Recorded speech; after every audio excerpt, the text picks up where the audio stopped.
और शकरकंद सबसे अधिक प्रतिस्पर्धी फसलों के उदाहरण हैं। मध्यम श्रेणी में स्वीट कॉर्न, तरबूज, काली मिर्च और पत्ता गोभी आते हैं। उदाहरण के तौर पर मिट्टी की जैविक प्रक्रियाएं पौधों के लिए लगभग 75% नाइट्रोजन और मिट्टी के लिए 65% फास्फोरस की आपूर्ति के लिए जिम्मेदार होती है। बसंती भाभी, पर ये बताइए कि जीव समुदाय जिंदा कैसे रहता है? बहुत सही सवाल पूछा है आपने। सभी जीवों की तरह इनको भी भोजन और अनुकूल वातावरण की आवश्यकता होती है। इनको पर्याप्त कार्बनिक पदार्थ, सामग्री, हवा, नमी, तटस्थ पीएच और गर्म तापमान चाहिए। अरविंद भैया, मगर मिट्टी एक जीवन प्रणाली है तो ये भी तो कुपोषण का शिकार होती होगी ना? सघन खेती पद्धति, उन्नत बीज, उर्वरक और कीटनाशक के प्रयोग एवं उपयुक्त सिंचाई के कारण हाल के वर्षों में खाद्यान्न उत्पादन में जबरदस्त वृद्धि हुई है। परंतु भूमि की क्षमता से अधिक दोहन होने के कारण उर्वरता स्तर, जीवांश, कार्बन एवं सूक्ष्म पोषक तत्वों की कमी मिट्टी के स्वास्थ्य के गिरावट का कारण बन गई। अपने देश में प्राथमिक पोषक तत्वों में नाइट्रोजन, फास्फोरस एवं पोटेशियम, द्वितीयक तत्व जैसे सल्फर एवं सूक्ष्म पोषक तत्व जैसे जिंक, बोरॉन, तांबा की कमी दिख रही है। मिट्टी की जांच करवाकर हरित व जैविक खेती अपनाकर इस समस्या का निदान किया जा सकता है। मिट्टी की जांच के बारे में थोड़ा और बताइए हमें। मिट्टी की जांच से पता चलता है कि भूमि में कौन सा तत्व उचित, अधिक या कम मात्रा में है। यदि आप बिना मिट्टी जांच कराए खाद डालते हैं तो संभव है कि खेत में आवश्यकता से अधिक या कम खाद डाल दी जाए। आवश्यकता से कम खाद डालने पर कम उपज मिलेगी तथा अधिक खाद डालने पर खाद का गलत उपयोग होगा और पैसा भी व्यर्थ में जाएगा। खाद की संतुलित एवं उचित मात्रा क्या हो, इसकी सही जानकारी मिट्टी जांच द्वारा ही की जा सकती है। तनिक ये बताइए, ये सॉयल हेल्थ कार्ड क्या है? ये योजना भारत सरकार द्वारा चलाई जा रही है। इसमें सरकारी कर्मचारियों की मदद से किसान के प्रत्येक जोत से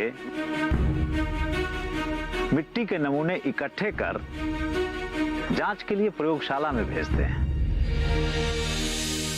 फिर एक रिपोर्ट मिलती है जिसमें किसान को उसके खेत के मिट्टी की पोषक तत्वों की स्थिति की जानकारी मिलती है और उन्हें उर्वरकों की सही मात्रा में प्रयोग और आवश्यक मिट्टी सुधारों के संबंध में भी जानकारी मिलती है। किसान बहन भाइयों को इसके लिए खर्च नहीं करना पड़ता। अब थोड़ा जैविक खेती के बारे में बताइए। यदि कृषि प्रणाली पूरी तरह से जैविक आदानों के बजाय रासायनिक आदानों पर निर्भर करती है तो लाभकारी गतिविधियों में गिरावट आएगी।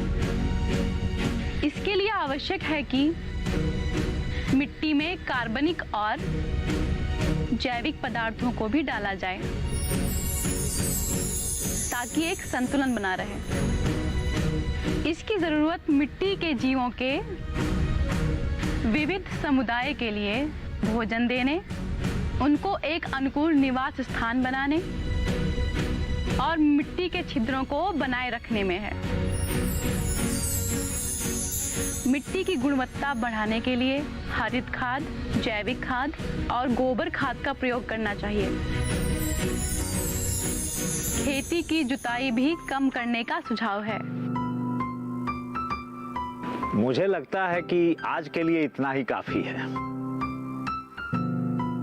अब जरूरी है कि घर जाकर गोबर कंपोस्ट और केचुआ कंपोस्ट की आप लोग तैयारी करें। तो आप लोग करेंगे ना? जी। आप दोनों ने इतनी अच्छी जानकारी दी, उसके लिए बहुत बहुत धन्यवाद।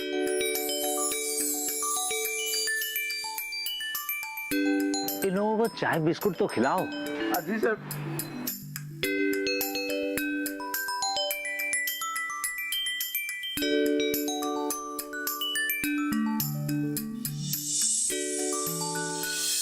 अरे बेटा जल्दी तैयार हो, मंदिर के लिए देर हो रही है। आ रही हूँ माँ। जल्दी आ। हाँ सविता चाची नमस्ते। खुश रहो बेटा। अब दामिनी किधर है? वो तैयार हो रही है, आज उसका जन्मदिन है, हम लोग मंदिर जा रहे हैं। उसका जन्मदिन है? अरे Damini happy birthday to you. Thank you so much.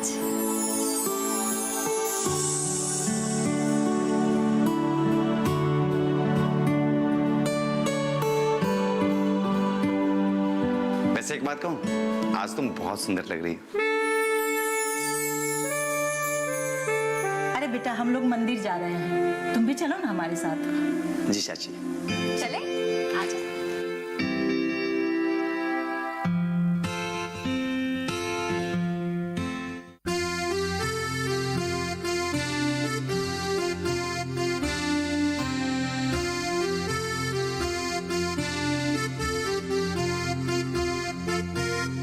Mummy, हाँ जो मैं देख रही हूँ क्या आप भी वही देख रही हो? तू क्या देख रही है? वो सामने देखो, अजय दामिनी। हाँ डिम्पी, मुझे लगता है अजय और दामिनी ने शादी कर ली है या फिर शादी करने वाले हैं। यही अम्बे माँ का आशीर्वाद लेने आए हैं।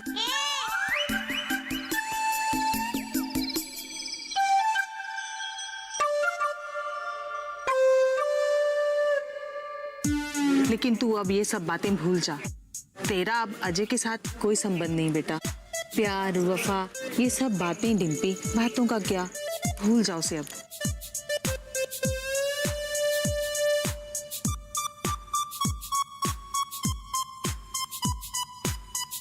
मम्मी आप ठीक कहती हो, लेकिन मैं इस बेचारे दिल का क्या करूं?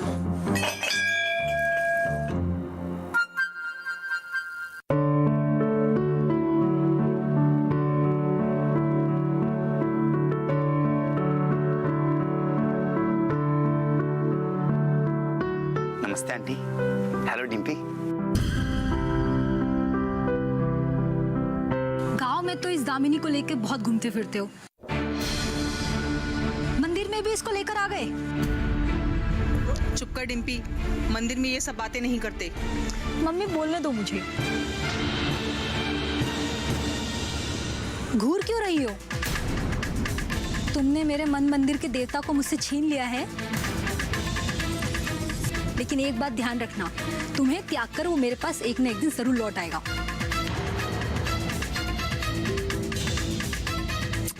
चुप रह डिम्पी, जो चला गया उसे भूल जा। तेरा ब्याह जब किसी राजकुमार के साथ होगा ना, तब इस अजय को न्योता देना मत भूलना। ठीक है मम्मी, अगर मैं भूल जाऊं तो आप मुझे याद दिला देना। डिम्पी प्लीज। अजय बेटा चलो यहाँ से, हम इन लोगों के मुंह नहीं लगना चाहते। चलिए सविता चाची, चलो दमनी। मम्मी आप ठीक कहती हो, कसमें वादे प्यार वफा सब बातें हैं, बातों का क्या? रो मत डिम्पी, देख तेरे ब्याह में मैं अजय को जरूर बुलाऊंगी, और देखना तुझे किसी और के साथ देखकर ना उसके दिल पर छुरियां चलेंगी, छुरियां, और उसे अपनी गलती का एहसास जरूर होगा। मम्मी ये गजब मत करना। माना कि अजय बेवफा है, उसने मेरे साथ बेवफाई की है, लेकिन अब उसके दिल पर छुरियां तो मत चलाना। अरे बेअक्ल लड़की, छुरियां सच में थोड़ी ना चला रही हूँ मैं, ये तो एक मुहावरा है डिम्पी। मम्मी मैंने आपसे कितनी बार बोला है कि मुझे से खतरनाक मुहावरे मत सुनाया करो। अच्छा ठीक है, नहीं सुनाती। अब चल मंदिर चलते हैं, पूजा में ध्यान लगाते हैं, चल।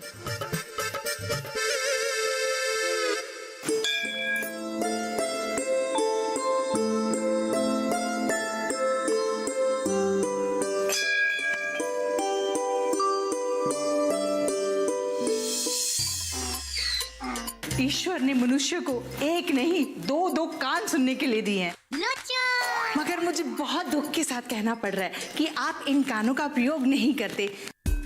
आपके कानपुरा में हड़ताल है क्या?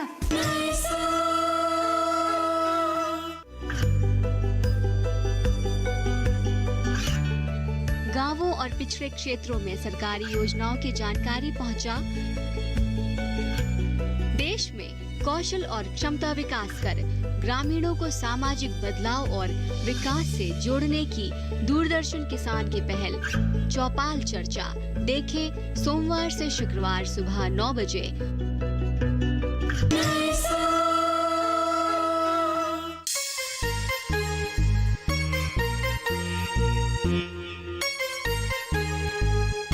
क्या हुआ बेटी, तू इतनी बेचैनी के साथ इधर उधर क्यों टहल रही है?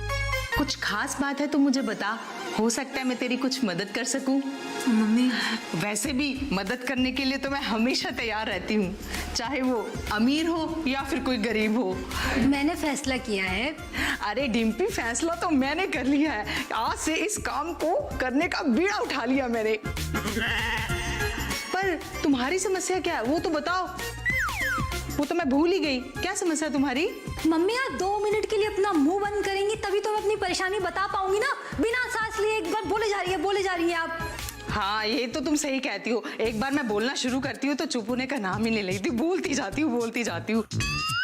अच्छा खैर बताओ, समस्या क्या है तुम्हारी? मेरे पास हर समस्या का समाधान है। एक्चुअली ना, मैंने एक तांत्रिक बाबा से विद्या सीखी है। मम्मी डराओ मत। डरा नहीं रही, देख हर एक के जीवन में समस्याएं आती जाती रहती हैं और उनके समाधान के लिए ये विद्या बहुत जरूरी है। मैं कहती हूँ कि तू भी अपनी समस्या का समाधान के लिए उनके पास जा। तू कहे तो फोन करूँ उनको, हो सकता है तुझे कल का अपॉइंटमेंट मिल जाए उनसे। बता। मम्मी एक तो मेरा दिमाग ऑलरेडी खराब है, ऊपर से आप और ज्यादा बोल बोल के मेरा दिमाग खराब कर रही हैं। आप 2 मिनट के लिए अपना मुंह बंद करेंगी तभी तो मैं आपको अपनी समस्या बता पाऊंगी ना। ओह अच्छा, मैं तो भूल ही गई थी कि तेरी भी कोई समस्या है। अच्छा बता, क्या समस्या है तेरी? क्या कहना चाहती है, बता। बात ये है मम्मी कि अजय दामिनी को देखना मुझे शुरू से अच्छा नहीं लगता और आज दामिनी की वजह से अजय मुझसे दूर चला गया। मेरे सपनों का राजकुमार मेरा सपना तोड़कर उसका हो गया, फिर भी मैं उसे भूल नहीं पाती हूँ। बेटा कहते हैं ना, कोशिश करने वालों की कभी हार नहीं होती। अरे तू उसे भूलने की कोशिश तो कर, हो सकता है तुझे सफलता मिल जाए। हाँ नहीं मम्मी नहीं, बार बार कोशिश करने के बाद भी मैं असफल हो जाती हूँ। कोई बात नहीं बेटा, अरे असफलता ही तो सफलता की कुंजी होती है। मुझे अपनी लाडो रानी पर पूरा भरोसा है।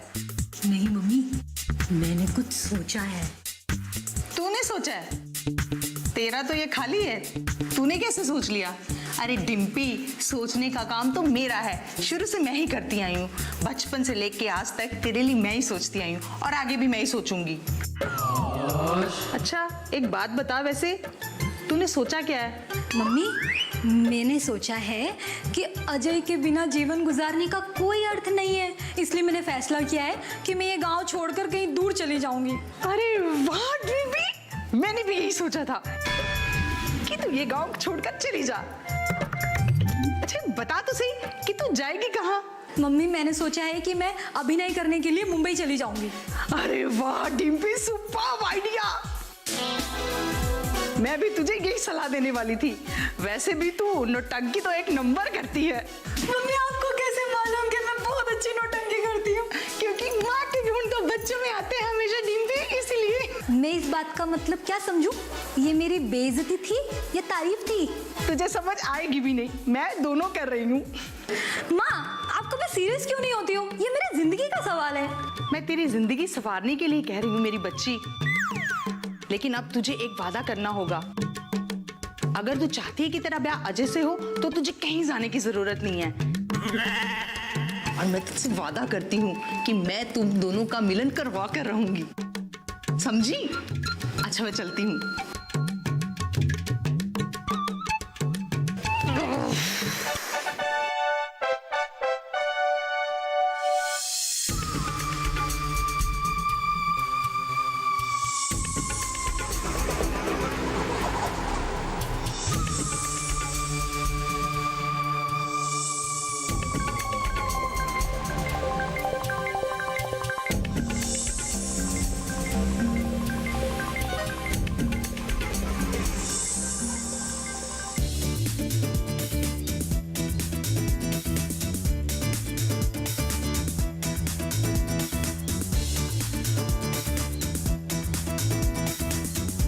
अकेले ऐसे इधर से उधर आधी रात के समय क्या टहल रहे हैं आप?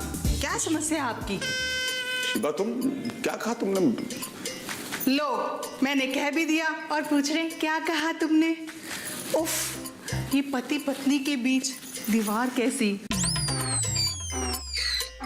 ईश्वर ने मनुष्य को एक नहीं दो कान सुनने के लिए दिए हैं। मगर मुझे बहुत दुख के साथ कहना पड़ रहा है कि आप इन कानों का प्रयोग नहीं करते। आपके कानपुर में हड़ताल है क्या? शिबा मेरी बात सुनो। नहीं, पहले आप मेरी बात सुनिए। हमारे देश का कानून भी यही कहता है ना, लेडीज फर्स्ट। ठीक है, तुम ही कहो। ये हुई ना बात। अच्छा, तो मैं क्या कह रही थी, हमारे ब्याह को इतनी बरस हो गए हैं, लेकिन आज तक ना आपने मेरी कोई भी बात प्यार से नहीं सुनी। इधर से सुनते हैं और इधर से निकाल देते हैं हमेशा। क्यों बताइए, ऐसा क्यों? शिबा तुम खाना हजम करना है तो बाहर जाइए ना, खुली हवा में टहलिए, खाना अच्छे से हजम हो जाएगा। शिबा तुम मुझसे इस समय कुछ मत कहो, मैं बहुत परेशान हूँ। क्या कर रही हो ये? परेशान है ना आप? तो वही देख रही हूँ। मैं जानती हूँ कि आप बहुत परेशान हैं और ये भी जानती हूँ कि आपकी परेशानी का कारण क्या है, लेकिन आप मेरी एक बात याद रखिए, जब तक आप मुझसे पूछेंगे नहीं मैं भी नहीं बताऊंगी। क्योंकि मेरी मम्मी ने ब्याह के वक्त मुझे ये बोला था कि पति के व्यक्तिगत मामले में हस्तक्षेप नहीं करना। इसी का मैंने हमेशा पालन किया है, कल भी किया है और आज भी करूंगी। बोल चुकी या और कुछ कहना बाकी है अभी? वैसे तो बोलने का हक सिर्फ मुझे ही है, मुझे जो कहना था मैं कह चुकी। अच्छा चलिए ठीक है, आप भी बोल लीजिए, बताइए क्या कहना है। धन्यवाद। You are most welcome. मेरे कहने का मतलब कि आप अपनी परेशानी बताइए। विश्वास कीजिए, आपकी जो भी परेशानी होगी ना, मैं उसको यूं चुटकियों में भगा दूंगी। चुटकी में दूर कर दोगी? वो कैसे? विश्वास ना हो तो आजमा कर देखिए। मैं किसी भी समस्या से डरती नहीं हूँ, बल्कि हर समस्या का मुंह तोड़कर जवाब देती हूँ, उसे फूंक मारकर उड़ा देती हूँ। बताइए, फूंक मारकर बताओ। अरे नहीं, कोई आवश्यकता नहीं, मैं समझ गया। समझ गए तो फिर मुझे भी बताइए, क्या चिंता है, क्या परेशानी है आपको? अगर मैंने नहीं सुलझाई ना तो मेरा नाम अभी शिबा रानी नहीं। अब बताइए क्या समस्या है आपकी? वैसे मैं जानती हूँ आपकी परेशानी की वजह क्या है। क्या है बताओ। वैसे तो मैं वजह बताना नहीं चाहती, लेकिन आप इतना कह रहे हैं तो मैं बता देती हूँ। आपकी धर्मपत्नी होने के नाते मेरा ये कर्तव्य है कि आपके सुख दुख में आपका साथ दूं। आप मेरे पति परमेश्वर जो हैं, मैं जानती हूँ आपकी परेशानी का कारण हमारी बेटी डिम्पी और अजय का ब्याह ना होना है, लेकिन आप फिक्र मत कीजिए, हम अपनी बेटी डिम्पी के लिए एक अच्छे घर का सुंदर आज्ञाकारी लड़का ढूंढेंगे और उसका ब्याह करेंगे। ठीक है, तो आप परेशान मत हो। देखो शिबा, देखने की तो कोई बात ही नहीं है, क्योंकि बुरा जो देखन मैं चला, मुझसे बुरा न कोई। कबीर दास के दोहे को समझती भी हो या जो समझ में आया वही बकवास करती रहती हो? मैं जो भी बोलती हूँ बहुत सोच समझ कर बोलती हूँ, और अगर आपको भी कुछ ना समझ आए तो आप मुझसे जब मर्जी पूछ सकते हैं। शिबा, मैं तुमसे हाथ जोड़ के कहता हूँ, मुझे मेरे हाल पे छोड़ दो, कृपा करके यहाँ से जाओ। आपको इस हालत में छोड़कर मैं कैसे जा सकती हूँ? ना ना ना, ये मुझसे नहीं होगा, आपको बताना ही पड़ेगा। आपकी चिंता का विषय क्या है बताइए ना। आपको मेरे मतलब अपने सर की कसम।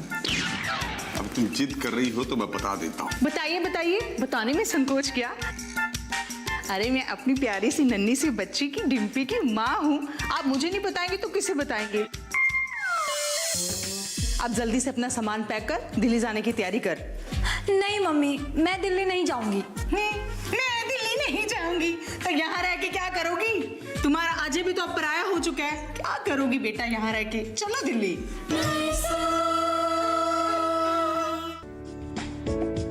ये कामयाबी है अन्नदाता की।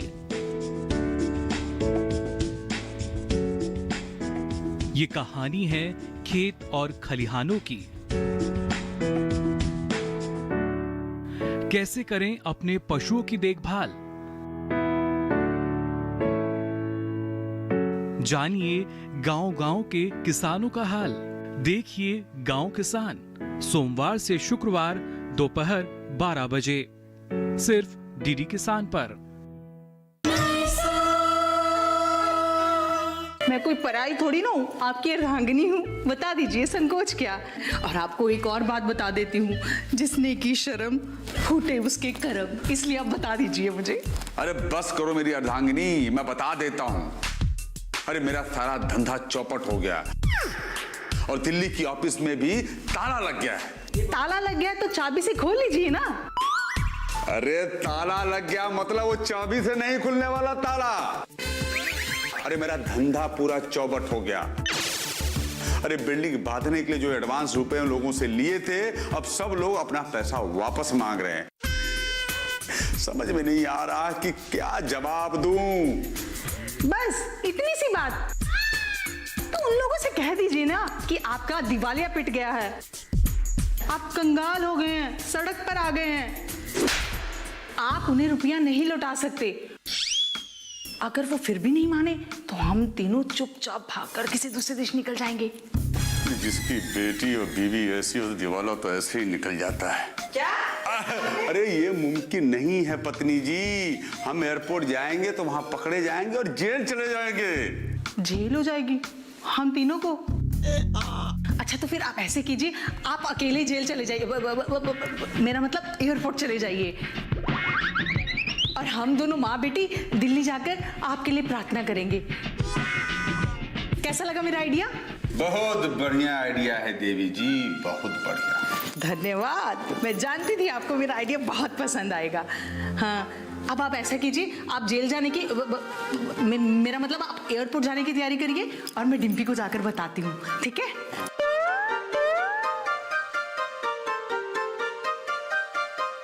हे भगवान, ऐसी पत्नी, ऐसी बेटी, हो गया जगदीश राज तेरा कल्याण।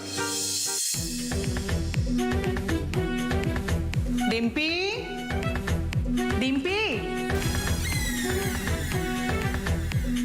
अरे बेटा डिम्पी,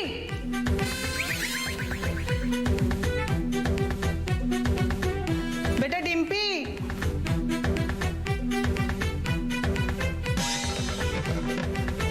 मम्मी, आप हमेशा मेरे कमरे में आके म्यूजिक क्यों बंद कर देती है? डिम्पी ये म्यूजिक ना आप दिल्ली जाकर सुनना। दिल्ली जाकर? वहाँ क्यों? वहाँ क्या ये अलग ढंग से बजेगा? नहीं मेरी बच्ची, हमारा दिल्ली जाना बहुत जरूरी है, वरना तेरे डैडी के साथ साथ पुलिस हमें भी पकड़ कर ले जाएगी। डैडी को पुलिस पकड़ के ले जाएगी? क्यों मम्मी? वो इसलिए क्योंकि तेरे डैडी ने गलत धंधे ज्यादा और सीधे धंधे कम किए हैं। अब जल्दी से अपना सामान पैक कर दिल्ली जाने की तैयारी कर। नहीं मम्मी, मैं दिल्ली नहीं जाऊंगी। मैं दिल्ली नहीं जाऊंगी तो यहाँ रह के क्या करोगी? तुम्हारा अजय भी तो अब पराया हो चुका है, क्या करोगी बेटा यहाँ रह के? चलो दिल्ली। मम्मी, मैं उस बेवफा के बारे में नहीं बोल रही हूँ, वो तो पराया हो गया है, लेकिन मेरे डैडी तो मेरे अपने हैं ना, मैं उनको छोड़कर नहीं जा सकती। वो जेल चले जाएंगे तो मैं भी उनके साथ जेल चली जाऊंगी।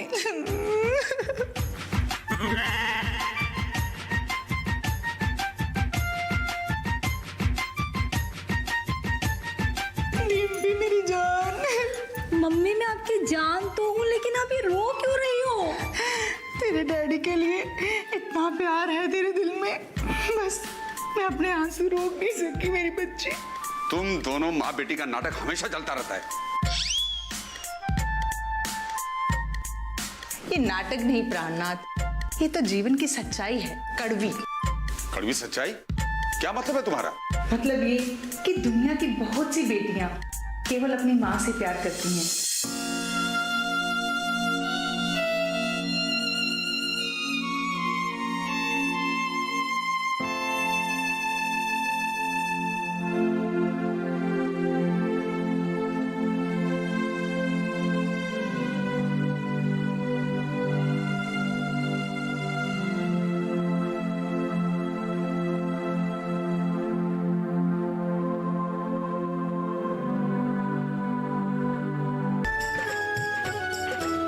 सोच के नई सुबह आई है तेरी अंगनाई में, उठ जाग मेरे धरती के लाल रंग भर अपनी अंगड़ाई में।